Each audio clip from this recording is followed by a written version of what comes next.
Hallelujah. Isho മിശിഹായ്ക്ക് സ്തുതിയായിരിക്കട്ടെ. ഈശോയുടെ ഏറ്റവും സ്നേഹം നിറഞ്ഞൊരു വചനാഭിഷേകത്തിലേക്ക് സ്വാഗതം.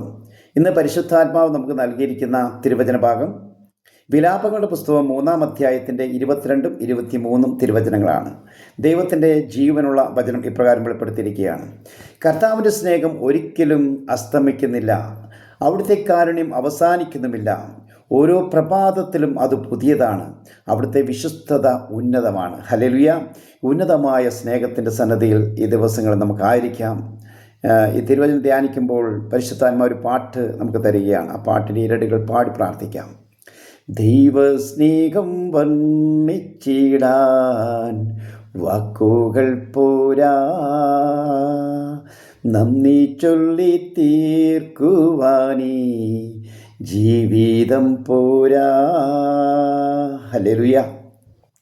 പ്രിയമുള്ളവരെ, വിശുദ്ധ യോഹന്നാന്റെ സുവിശേഷം 15-ാം അധ്യായത്തിൻ്റെ 1 മുതൽ 7 വരെയുള്ള തിരുവചനത്തിലൂടെ കർത്താവായ ഈശോ ഇപ്രകാരം സംസാരിച്ചിരിക്കുകയാണ്. ഞാൻ സാക്ഷാൽ മുന്തിരിച്ചെടിയും എൻ്റെ പിതാവ് കൃഷിക്കാരനുമാണ്.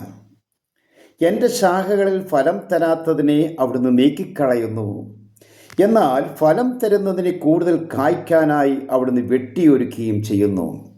ഞാൻ നിങ്ങളോട് പറഞ്ഞ വചനം നിമിത്തം നിങ്ങൾ ശുദ്ധിയുള്ളവരായിരിക്കുന്നു. നിങ്ങൾ എന്നിൽ വസിക്കുവിൻ, ഞാൻ നിങ്ങളിലും വസിക്കും. മുന്തിരിച്ചെടിയിൽ നിൽക്കാതെ ശാഖയ്ക്ക് സ്വയമേവ ഫലം പുറപ്പെടുവിക്കാൻ സാധിക്കാത്തതുപോലെ എന്നിൽ വസിക്കുന്നില്ലെങ്കിൽ നിങ്ങൾക്കും സാധിക്കുകയില്ല. ഞാൻ മുന്തിരിച്ചെടിയും നിങ്ങൾ ശാഖകളുമാണ്. ആരെന്നിലും ഞാൻ അവനിലും വസിക്കുന്നുവോ അവൻ ഏറെ ഫലം പുറപ്പെടുവിക്കുന്നു. എന്നെ കൂടാതെ നിങ്ങൾക്ക് ഒന്നും ചെയ്യാൻ കഴിയില്ല.